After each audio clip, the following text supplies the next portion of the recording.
Hello everyone. आज हम लोग अपने नेक्स्ट टॉपिक की ओर बढ़ते हैं आगे। That is the female reproductive system. As we are finder about the reproductive system in case of human being that is responsible for the process of the reproduction. ये ठीक? Okay. In case of the male reproductive system is responsible for the production of sperms and their discharge. But in case of female reproductive system क्या होगा कि female reproductive system that is not only responsible for the process of the ovulation, that is for the process of the fertilization. Fertilization takes place inside the female body also. Ovulation. Then after the fertilization, there is the process of the implantation या gestation. उसके बाद gestation होगा. It means the development of the baby takes place inside the female body. And then after finally the birth of baby. लेकिन ये कहानी यही रुकती नहीं है. बेबी की बर्थ हो गई.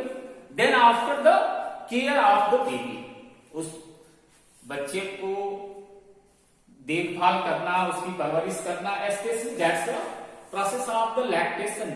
उस बच्चे की परवरिश के लिए दूध पिलाना, ये सारा प्रोसेस इस फीमेल रिप्रोडक्टिव सिस्टम के सपोर्ट से होता है. In reference of this female reproductive system collectively हम सारे स्ट्रक्चर्स को इन 7 कैटेगरीज में डिवाइड कर सकते हैं. जैसा कि हम मेल रिप्रोडक्टिव सिस्टम में भी बात किए थे कि male reproductive system that is consist of the primary sex organs, तो secondary sex organs and then after the accessory glands. तो इस case of female reproductive system में that is the structure of the ovaries. These are the primary sex organs. Primary sex organs, these are the one pair of ovaries. Rest of all structures are collectively are the secondary sex organs, including this mammary gland, that is the structure of the breast. One by one we should discuss about this. So first one, the structure of the ovaries. Ovaries are the almond shaped structures, small near about 2 to 4 centimetre in size के होते हैं, located in the lower abdominal cavity. ध्यान देना होगा. In case of the male body क्या था, the structure of testis locate कर रहा था outside of the abdominal cavity. Initial stage में ये नोट कर लीजिए कि मेल और फीमेल गोनैड दोनों बॉडी में लोकेट करती है inside of the abdominal cavity. लेकिन मेल के केस में क्या होगा कि during the 7th month of the pregnancy उस मेल चाइल्ड का टेस्टिस बाहर निकल आता है.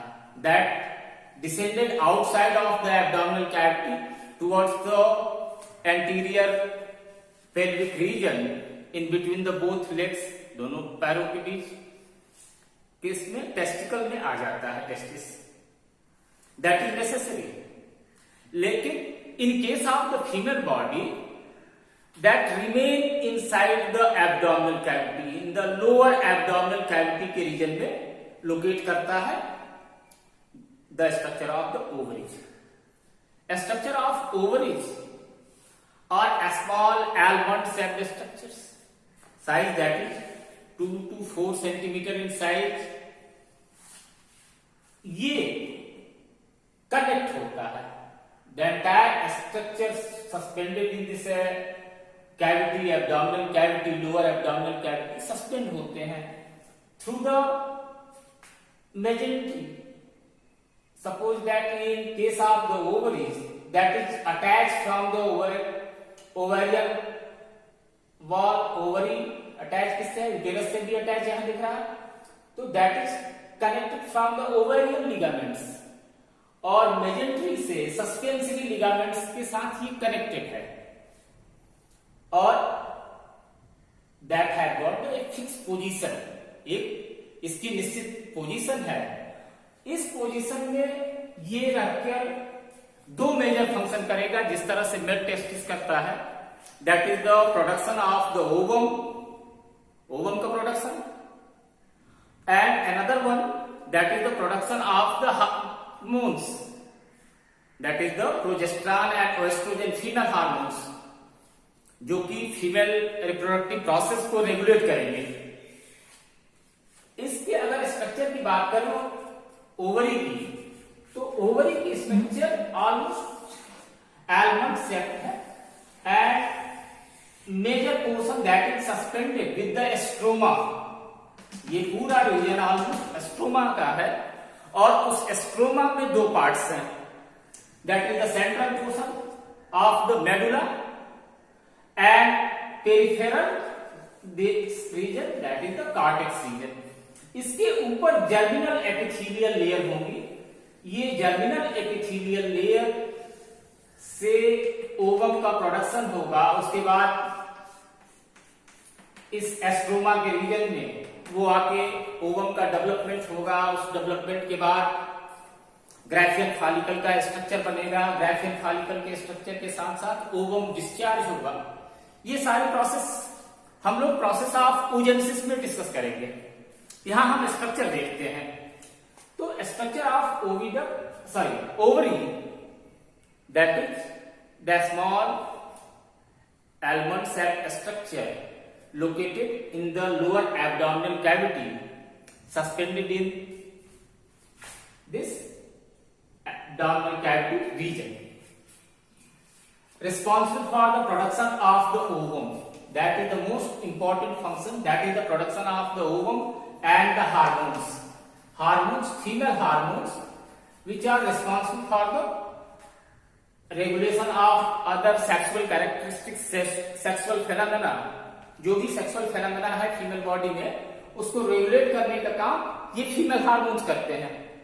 मेजर कंट्रोल तो एफएसएच और एलएच है, but influence of the FSH LH that आएगा ओवम पर, ओवरी पर और ओवरी ओवम का प्रोडक्शन भी करेंगे और साथ ही साथ हार्मोन्स का भी प्रोडक्शन करेंगे। ओवरी ओवम प्रोडक्शन का सेंटर है। यहां से ओवम प्रोड्यूस होने के बाद दैट शुड बी ट्रांसफर किसके थ्रू होगा? तो through the structure of the oviduct. Oviduct में ओवम ट्रांसफर हुए, तो ओविडक्ट जो ओवम को रिसीव करने का प्रोसेस है, रिसीव करने के लिए there is the structure of the fimbriae. These are the finger like projections, उंगलियों की तरह फिंगर्स के लाइक स्ट्रक्चर्स हैं जो कि होल्ड कर लेते हैं ओवम जो डिस्चार्ज हुए। डिस्चार्ज होने के बाद फैमिली ने इनको होल्ड कर लिया। Then after that ovum enter in the structure of oviduct. Okay, oviduct that is a long tubular structure basically that perform the dual function. dual function क्या है? एक तो ये ओवम को ट्रांसफर करके यहां से ओवरी से लेकर यूटेरस तक जाएगा, इसके साथ ही साथ that is the site of fertilization. Collectively अगर इसके पार्ट्स को हम कहें तो there is the ampullary region, that is the region of infundibulum। Family जहां सारे यूनाइट हुए वो रीजन कहा जाता है इनफंडिबुलम।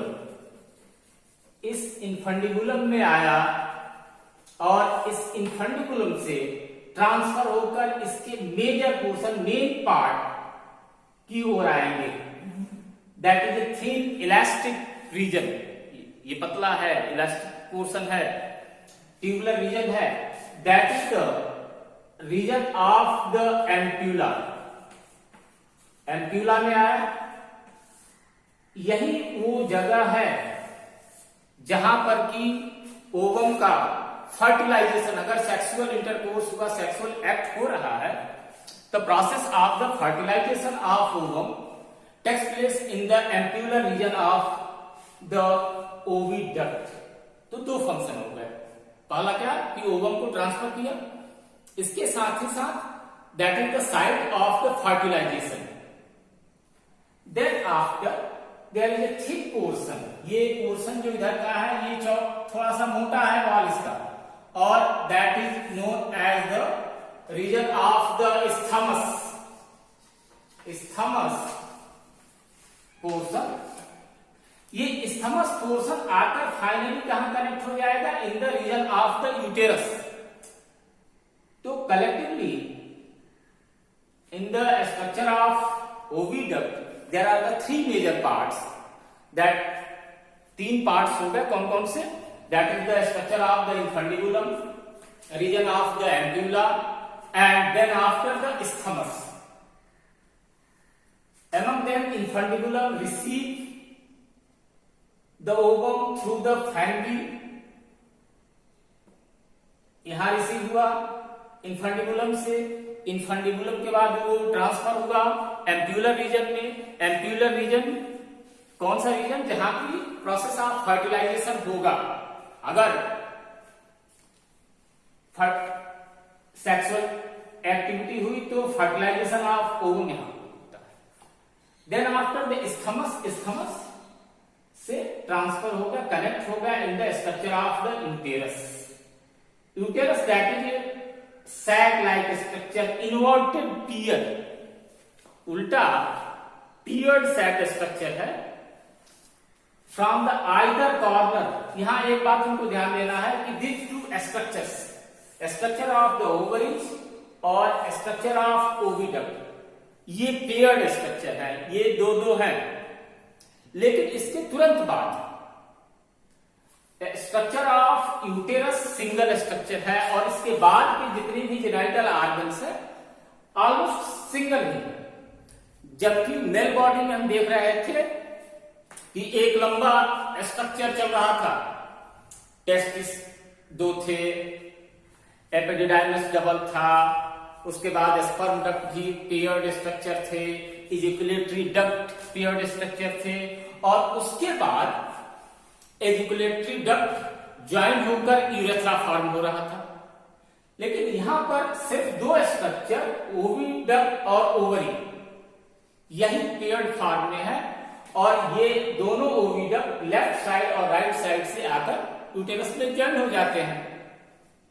इसमें एक बात और हमको जान लेना होगा अभी कि process of the ovulation takes place from the ovaries. तो ये ओव्यूलेशन की जो प्रोसेस होगी वो अल्टरनेट होगी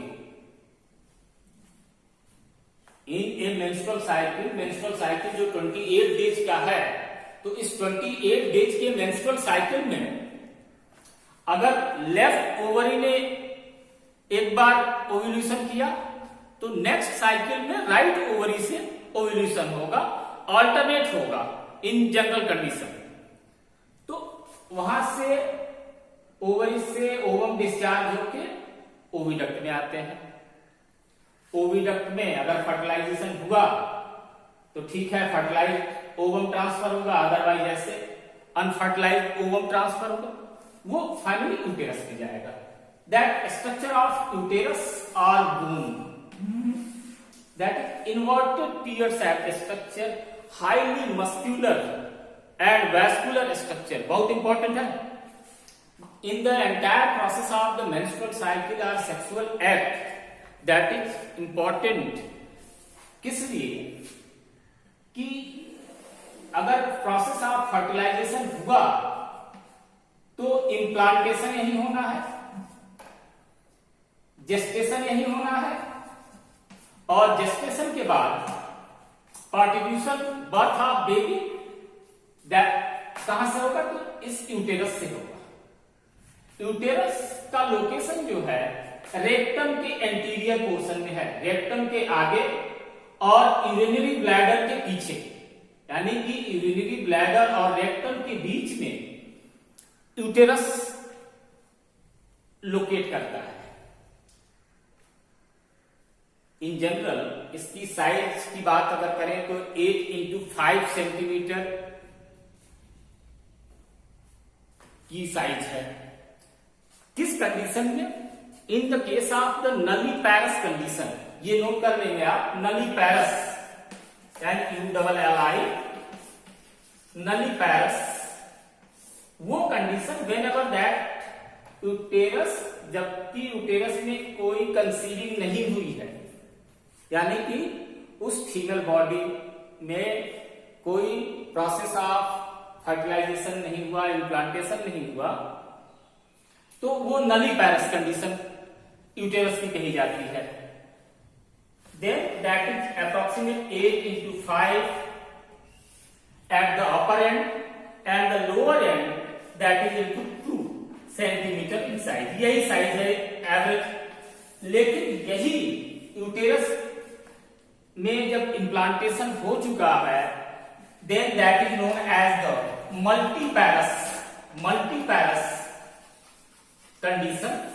और मल्टीपैरस कंडीशन में कुछ साइज इसकी बड़ी हो जाती है, तो उस size according to the age, according to the condition, that is a highly elastic structure। सबसे बड़ी बात है क्या कि ये बहुत ज्यादा इलास्टिक स्ट्रक्चर है, that can increase and stretch approximate 500 times of the own size। जितना साइज है उसके 500 गुना ये बड़ा हो सकता है। और कलेक्टिवली इसकी कैपेसिटी जो है बियर करने की, वजन उठाने की अप्रोक्सीमेट 7 kg का वेट ये कैरी कर सकती है इजिली। इसके वॉल को देखें तो यूटेरस का वॉल 3 लेयर का बना हुआ होता है। Perimetrium that is the external layer, middle जो होगा myometrium that is the muscular part, that is the muscle that जो कि कॉन्ट्रैक्शन करता है और एक्सट्रेच होता है। Myometrium inner most portion, inner most wall that is the endometrium. तो इस इंडोमेट्रियम रीजन में ही इंप्लांटेशन होता है। ये सबसे बाहर का हो गया, ये बीच का, और ये अंदर का रीजन जो कि इंडोमेट्रियम कहा जाता है। और इसी एंडोमेट्रियम रीजन में इम्प्लांटेशन होगा फर्टिलाइज्ड ओवम का और प्रोसेस ऑफ जेस्टेशन होगा। ये एंडोमेट्रियम रीजन हाईली वैस्कुलर है। हाईली वैस्कुलर रीजन होता है जहां की ब्लड सप्लाई सफिशिएंट है, और इस ब्लड सप्लाई की वजह से उस डेवलपिंग बेबी को न्यूट्रिशन अवेलेबल होता रहता है। एक स्ट्रक्चर में इसके और आप देखेंगे कि that is slightly bent towards the downward and front side, downward and front direction, that is the anti-flexion condition। anti-flexion condition जहां की वो आगे की ओर मुड़ा है और बहुत ज्यादा वेट उठाने की कैपेसिटी के स्पेशलाइजेशन हो गया है, that is the structure of uterus की ये एस्केशन प्रॉपर्टी है। इसका जो टर्मिनल पोर्शन होगा, यूटेरस का टर्मिनल पोर्शन जो है, that is the structure of the cervix that is the region of neck, गर्दन उसकी है। तो सर्विक्स भी आगे की ओर यहां हम देख रहे हैं कि बेंड हुआ है थोड़ा सा। तो ये प्रॉपर्टी जो इसकी है, इसको जो बेबी कैरिंग कैपेसिटी है, उस बेबी कैरिंग कैपेसिटी को इंप्रूव करता है और ये प्रॉपरली डेवलपिंग एम्ब्रियो को कैरी कर सकते हैं आसानी के साथ। नेक्स्ट स्ट्रक्चर जो है सर्विक्स एंड द सर्विक्स के बाद नंबर आता है वजाइना का। Vagina that is the external genitalia, external genitalia of the female body.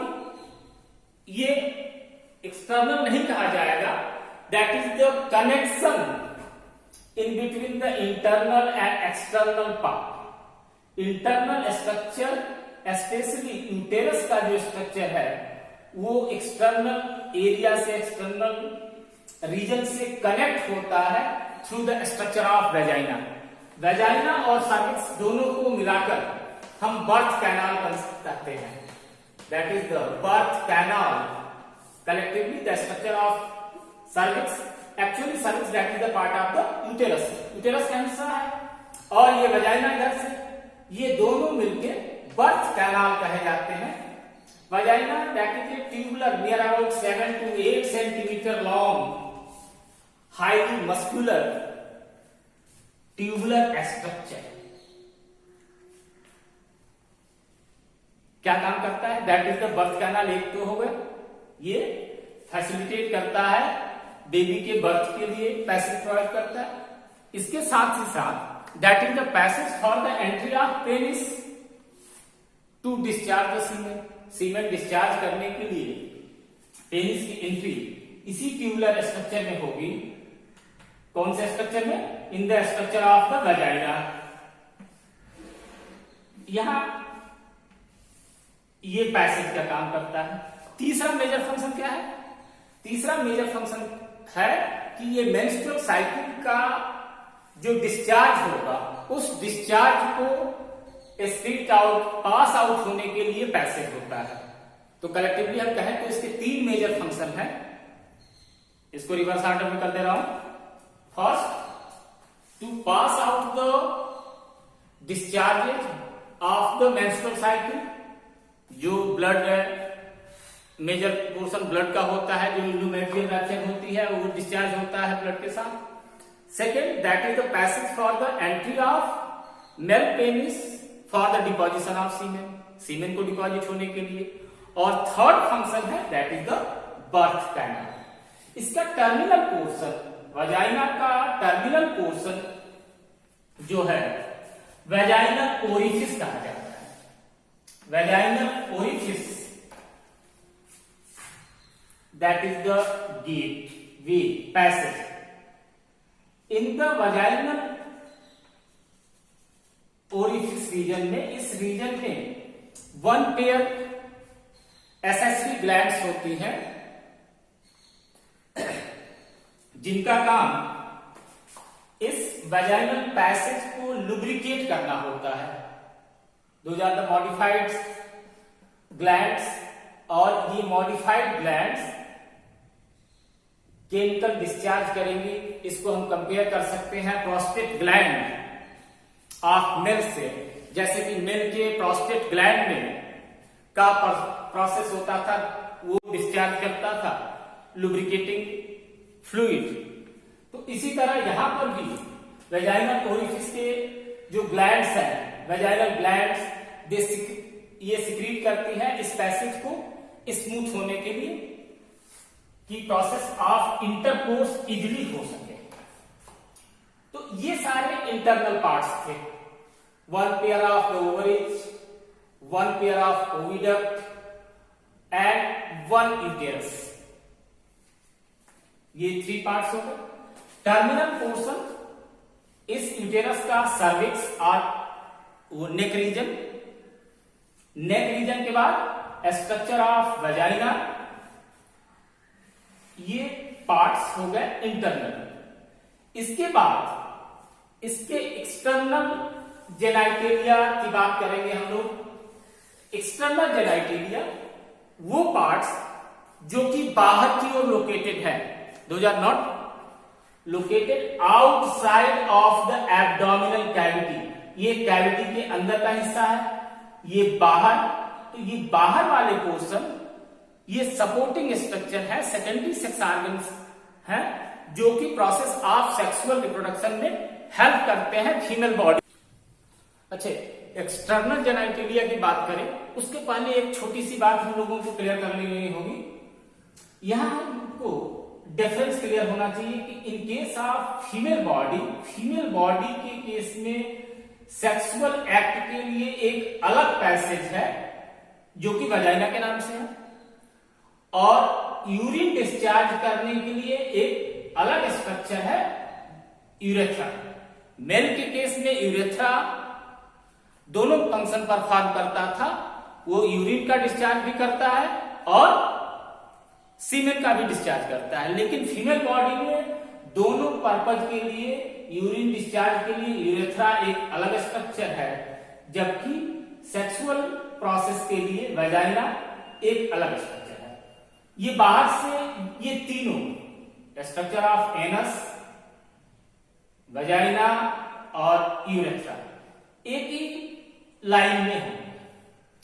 इस पोर्शन पर एक हल्का सा, जब बाहर एक्सटर्नल जेनाइटेरिया की तरफ आते हैं तो एक हल्का सा डिप्रेशन होता है, दबा हुआ हिस्सा होगा, that is the structure of vestibule. ये एंटायर एरिया वेस्टिब्यूलर रीजन होगा और इस वेस्टिब्यूलर रीजन में एनस, वेजाइना और यूरेथ्रा के सामने फ्रंट साइड पे टुवर्ड एब्डोमिनल रीजन में फ्रंट साइड की ओर एक स्ट्रक्चर होता है, इसको कहा जाता है that is the homologous structure of male. External genitalia में फीमेल के structure of clitoris, that is the homologous organ of the male penis, that is highly reduced, very small, near about 1 to 2 centimetre highly की size का होगा। लेकिन इसमें भी जो structure है, इसका जो रोल है at the time of sexual excitement, that become the stiff, का हो जाता है और इरेक्ट हो जाता है सबसे फ्रंट की ओर। और ये होमोलोगस है किसका? तो मेल पेनिस का स्ट्रक्चर ऑफ क्लाइटोरिस। बिहाइंड, इसके पीछे यूरेथ्रा, उसके पीछे vagina and behind to that anus structure. Entire region, जो ये फ्रंट रीजन है, that is somewhat fleshy portion, ये थोड़ा सा मांसक हिस्सा होता है और यहां पर कुछ हेयर्स होते हैं, प्यूबिक हेयर्स, और ये रीजन कहा जाता है मॉन्स प्यूबिस। ये पूरा फ्रंट रीजन जो एब्डोमिनल पोर्शन पर होगा फीमेल बॉडी के, ये फ्रंट वाला portion that is the mons pubis, that is somewhat fleshy और हेयर स्ट्रक्चर होते हैं, प्यूबिक हेयर्स यहां होंगे। उसके बाद अंदर की तरफ से हम देखेंगे दो लिप लाइक स्ट्रक्चर्स होते हैं। लैबिया में माइनोरा ये अंदर होगा और लैबिया मेजोरा जो ये अंदर की ओर है वो है लैबिया माइनोरा, और ये बाहर जो होगा that is the labia majora. दो स्किन फोल्डिंग्स हैं, स्मूथ सॉफ्ट स्किन की फोल्डिंग्स हैं। Suppose that in the central portion, ये सेंट्रल पोर्शन अगर हम देखते हैं तो ऊपर से क्लाइटोरिस का रीजन, क्लाइटोरिस के बाद ये स्ट्रक्चर हो जाएगा यूरेथ्रा का, यूरेथ्रा के बाद ये नेक्स्ट रीजन हो जाएगा किसका? तो वजाइना का। तो इसके ऊपर अब ये फोल्ड्स है, स्किन फोल्डिंग्स है, labia majora and labia minora. इनको कंपेयर करते हैं मेल एस्क्रोटम से। एस्क्रोटल सैक की तरह स्किन फोल्डिंग्स यहां पर भी हैं और ये दोनों तरफ से गार्ड करती हैं इस पूरे स्ट्रक्चर को, स्ट्रक्चर ऑफ वजाइना और यूरेथ्रा को, लैबिया मेजोरा और लैबिया माइनोरा। इसके साथ ही एक इंपॉर्टेंट टर्म इसमें है, एक इंपॉर्टेंट स्ट्रक्चर है जो कि हाइमेन के नाम से जाना जाता है। Hymen that is A membranes covering, एक झिल्लीदार कवर होता है इस स्ट्रक्चर ऑफ वेजाइना के ऊपर। कॉमनली इसको लोग वर्जिन नाट के नाम से भी जानते हैं, लेकिन ऐसी कोई रियलिटी नहीं है, इसका कोई वर्जिनिटी से बहुत साइंटिफिक कनेक्शन नहीं है। ये मेम्ब्रेनस कवरिंग होता है। ये membranes covering most of the time किसी भी फिजिकल एक्सरसाइज के टाइम, साइकिलिंग के करते वक्त या घुड़सवारी करते हुए कोई भी एथलेटिक्स या स्पोर्ट्स की एक्टिविटी में रप्चर कर सकता है। जबकि अभी भी कुछ अफ्रीकन कंट्रीज में वर्जिनिटी टेस्ट की परंपरा चल रही है। इसमें थोड़ा सा बताना चाहूंगा कि एक ये साइकोलॉजिकल डिसऑर्डर या साइकोलॉजिकल प्रॉब्लम है लोगों की। ये माना जाता है कि जब फर्स्ट इंटरकोर्स होता है तो फर्स्ट इंटरकोर्स के टाइम ही इस हाइमन को रप्चर होना चाहिए और ब्लीडिंग होगी, जबकि ये सही नहीं है। ये आपको गांठ बांध लेनी है बात। हाँ, जो बात बताने वाला था कि आर्टिफिशियल हाइमन का इम्प्लांटेशन आजकल कराया जा रहा है। दुनिया के बहुत सारे डेवलप कंट्रीज में ये फैशन चल गया है कि लड़कियां ये चाहती हैं कि उनकी वर्जिनिटी बनी रहे। जब उनके नए पार्टनर से उनकी मुलाकात हो तो वो पार्टनर उनको वर्जिन माने, तो इसके लिए आर्टिफिशियल हाइमन का इम्प्लांटेशन कराया जा रहा है, जिसका कोई लॉजिक नहीं है। ये कॉस्मेटिक्स डिसऑर्डर है, साइकोलॉजिकल डिसऑर्डर है। तो हाँ, बहुत बार ऐसा भी होता है कि ये हाइमन परसिस्ट कर जाता है even after the process of intercourse and till the time of the birth of baby. बहुत सारी लेडीज में ऐसा भी पाया जाता है कि उनके बच्चे भी पैदा हो गए, उसके बावजूद भी ये हाइमन मेम्ब्रेन जो है एग्जिस्ट कर रही है। तो इस तरह से हम ये कह सकते हैं इसका कोई साइंटिफिक ग्राउंड नहीं है कि हाइमन का एग्जिस्ट होना वर्जिनिटी की आइडेंटिफिकेशन है, नहीं। तो ये हमारे एक्सटर्नल जेनाइटेरिया हो गए फीमेल बॉडी के।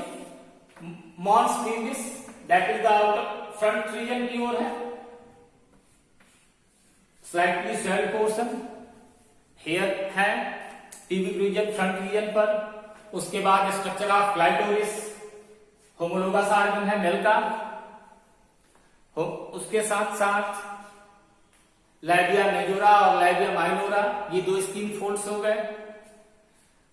इन दोनों स्किन फोल्ड्स के साथ at the door of vagina, at the region of the vaginal orifice, जहां पर ये खुल रहा है, इस मेम्ब्रेनस कवरिंग का प्रेजेंट हो रहा है। तो ये रीजन, इस एब्डोमिनल रीजन में, पेल्विक रीजन में ये सारे पार्ट्स हैं। इसके साथ ही साथ वन पेयर ऑफ ब्रेस्ट जो कि लैक्टेशन का काम करता है, लोकेट करता है in the pectoral region, in the region of the sternum. Male और फीमेल में बाय बर्थ चेस्ट रीजन है, मेल में भी है, लेकिन in case of the female body puberty के बाद ये ब्रेस्ट डेवलप हो जाता है। ब्रेस्ट दो ही पार्ट कंसिस्ट करता है, उसमें फैटी टिश्यूज हैं और फैटी टिश्यूज के साथ साथ ग्लैंडुलर टिश्यूज हैं। ग्लैंडुलर टिश्यूज का फंक्शन क्या है, वो मिल्क का प्रोडक्शन करते हैं। इस मिल्क प्रोडक्शन के लिए नियर अबाउट 15 to 20 नंबर में के मिल्क प्रोड्यूसिंग ग्लैंड्स होंगे। ये ग्लैंड्स मिल्क प्रोड्यूस करते हैं कलेक्टिवली। ये एल्वियोलर रीजन बनता है, बंच बनेगा और उस एल्वियोलर रीजन से एल्वियोलर ल्यूमेन में मिल्क कलेक्ट होकर आता है। ये एल्वियोलर डक्ट्स कनेक्ट होते हैं मेमरी डक्ट से और फाइनली लगभग 15-20 की संख्या में लैक्टिफेरस डक्ट्स होते हैं। Lactiferous ducts front portion, the region of areola, जो कि फ्रंट पोर्शन होता है निप्पल के साइड में, वहां पर ये आकर खुलते हैं at the time of after the birth.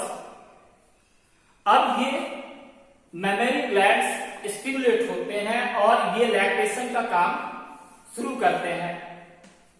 जैसा कि हम जानते हैं कि जो फर्स्ट सिक्रीशन होगा इस मेमरी ग्लैंड से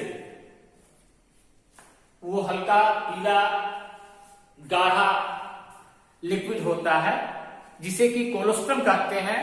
कोलोस्ट्रम में बहुत सारे एंटीबॉडी एक्सेस होते हैं मदर बॉडी से, उसको पिलाया जा रहा है। इसके बारे में एक बात और जान लेना जरूरी है कि पिछले कई सालों से मॉडर्न मेडिकल साइंस ने इसको इग्नोर कर दिया था, लेकिन अब फिर से हमारे ट्रेडिशनल साइंस की तरफ मॉडर्न मेडिकल साइंस भी कन्वर्ट हुआ और उसने ये कहा कि नहीं, colostrum that is a very important liquid, बहुत जरूरी है बच्चे की इम्यूनिटी को डेवलप करने के लिए, और उससे न्यू बॉर्न बेबी की इम्यूनिटी स्ट्रांग होती है। ओके, तो फीमेल रिप्रोडक्टिव सिस्टम के लिए आज इतना ही। Okay, thank you very much for watching.